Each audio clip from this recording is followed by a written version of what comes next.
Mortal Kombat, or more accurately, should I say, Immortal Kombat. With over 80 characters already in the MK universe, Chris and I decided that now would be a good time for us to rank all the fighters.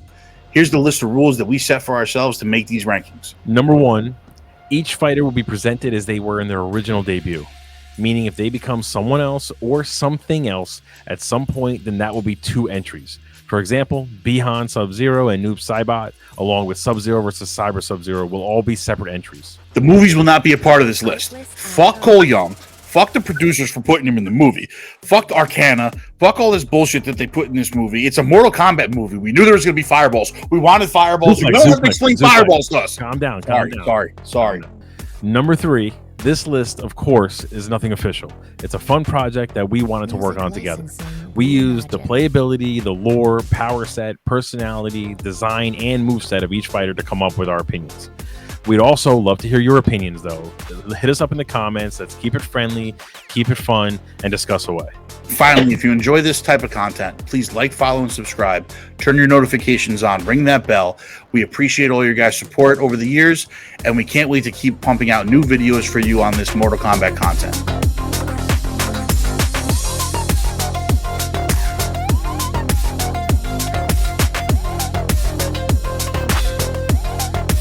So to kick off, our second list is Astra at number 70. She actually is a demon who likes to dress herself as if she's a good person, a human. She dresses all in white. That gives her a bland look, but the idea of having someone who's evil kind of pretending to be good sounds kind of cool, right?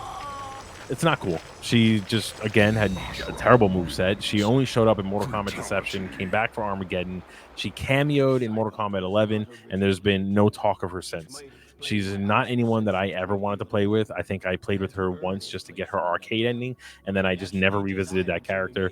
Terrible fatalities, terrible special moves, nothing more to say. Garbage player, Astra. At number 69, we have Jarek. Jarek was the replacement for Kano because for some reason in Mortal Kombat 4, they decided to get rid of Kano and give us this never before heard from second in command that has all of Kano's moves but none of his cool factor. Basically, it's like Diet Kano, the guy that no one asked for. Just give us Kano at that point. Like, this guy's, his look was terrible. The moveset was basically Kano, so that was pretty good. One of my favorite movesets to play. But at the end of the day, they also made him clunkier and very hard to actually play as. So they took all the best things about Kano and basically threw him in the trash and gave us this guy, Jarek, at number 69. We have our first ninja coming in at number 68. This is the Maroon Ninja. And if you forgot there was a Maroon Ninja, there's a reason why he's so far down this list. Rico is our next fighter jumping into this list. He basically started off as somewhat of an interesting character. He had aspirations to become the new Shao Kahn. When you first see him, he's got weird markings on his face, similar to Shang Tsung from Mortal Kombat 3. He was introduced way back in Mortal Kombat Deadly Alliance, and then nothing really happened with his character. He's just been given a few different makeovers. Nothing really stuck. He's always looked bland. It's almost like he's the ninja that is running in mud and can't get anywhere. They don't seem to have an idea of what they want to do with this character, and because of that, they've pretty much dropped him. So we went ahead and dropped him also to number 68.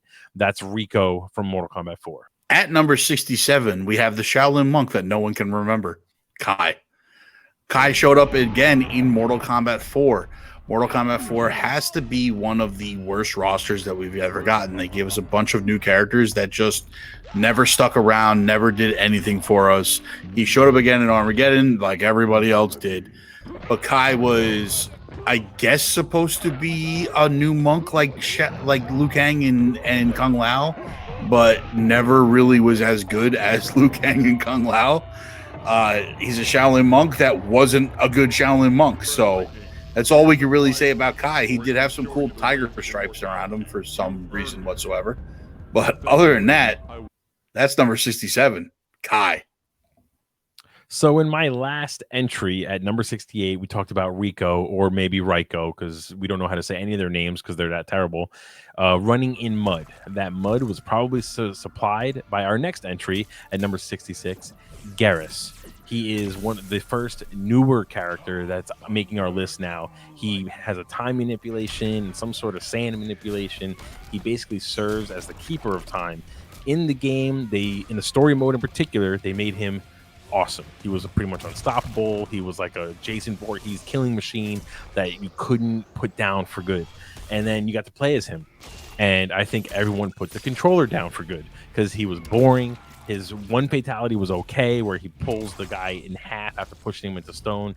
And then the rest of the character is just bland and boring. He's got a shitty personality, a shitty look. And we're glad he's not coming back from Mortal Kombat 1. So Garrus at number 66, please stay there. We don't want to see you again. At number 65, we have Garrus's possibly sister. We're not really sure. Cetrion, the other sub boss from Mortal Kombat 11. The sub boss that was slightly better to play as Garrus that was. The sub bosses from Mortal Kombat 11, they really didn't do it, especially when they were going up against Kronika. The look to her was slightly better. Cetrion had a nice look to her with the floating rocks around her and everything like that. But again, her play style and everything left a lot to be imagined. And quite frankly, she was a boring character that you didn't even know why was there.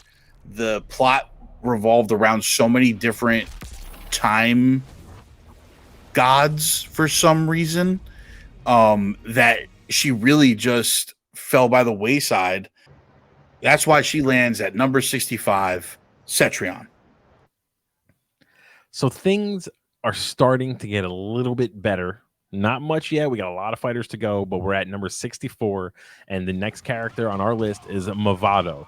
So he was created as a antagonist, technically, or protagonist, maybe, depending on how you look at it, for the Black Dragon. He fights for the Red Dragon. He kind of has a little bit of a Neo look. I guess they were trying to give us that kind of cyberpunk long trench coat character. And they gave him grappling hooks, which was kind of a cool idea at the time. What they didn't do was give him any good uses for those grappling hooks for that trench coat or anything else. He basically had a fatality where he kicked you hard with a spike that appeared out of his boot for no reason and had no other thing to do with the lore of Mortal Kombat. He was essentially, I guess, supposed to be like a Kano replacement, but let's be honest, you're never going to replace Kano, so they dropped him pretty quick. Movado at number 64. Again, bottom half of the list. Let's just leave it at that. At number 63, we have the masked, club-handed, weirdo gimp suit guy, Draman. That's right. He showed up first in Mortal Kombat Deadly Alliance, and the backstory to him is legitimately actually pretty good. He's one of two Oni demons of the fifth plane of the Neatherrealms. He has this mask that controls his rage and his fire, and he's got this big iron club on his hand that he uses to bash people's skulls in. What more could you ask for from a Mortal Kombat character? The problem is that his moveset was clunky at best.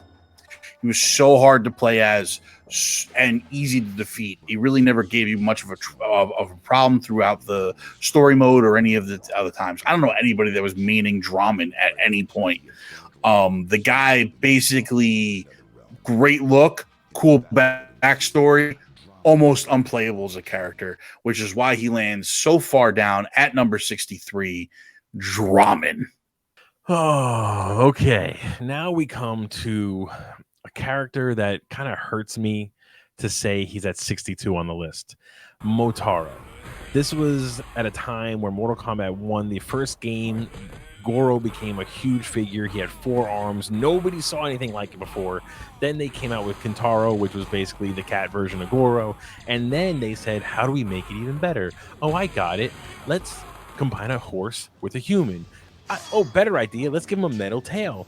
You know what? Let's give him ram horns. Why not?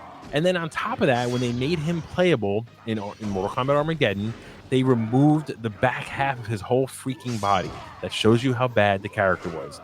Was he one of the cheapest bosses ever in Mortal Kombat? Sure. Did he have a decent look? Yes. Was he played by a pretty good actor in Mortal Kombat 2, the movie, I should say? Sure, but everything about the character did not live up to the hype.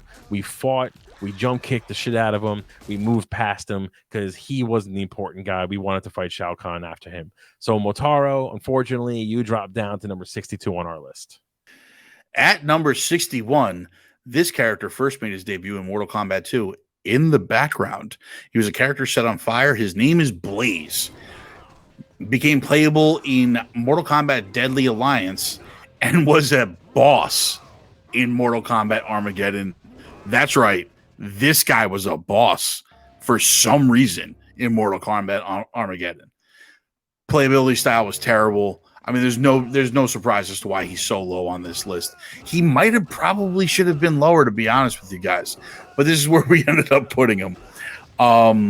Blaze, there's not much to say about him. He has no real backstory. He's got no real thing about him other than he's been hanging in a pit set on fire for the past 20 years from Mortal Kombat 2 till Deadly Alliance.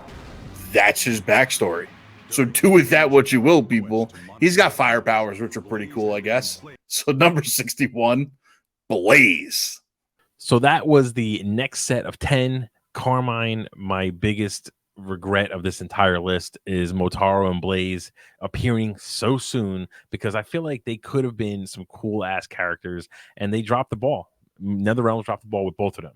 Yeah, Motaro, I think we just have a bad taste in our mouths because of the movies. to yes be honest with you, I mean, they never his gave playability was also really bad. He was really hard to play as. So I'm okay with putting him where we did on the list. Again, they removed his back half. The thing that made him cool looking anyway was that he was half horse and all that shit. They removed he was a centaur. Yeah, and they basically said, you know what? Let's let everyone play as him, but this is what we're going to do. We're going to make him just a human because we don't feel like animating the back half. I know he wasn't just human. Don't come at me in the comments. You know what I'm saying? And Blaze got me so excited in the trailer and then in the intro video for Mortal Kombat Armageddon. And then when you get to fight him, it was just like a little puff of smoke instead of an actual blazing fire. It was garbage. He was a slight ember more than a blaze. Yeah. Like the Hulk says, was smoldering fire. Smoldering fire of rage. Well, so that was numbers. That was 70 through 61 in the MK Fighters ranking list. That does it for this video, but we have plenty more fighters to get through. Let us know in the comments what you thought of this list and who should be in the next 10 spots.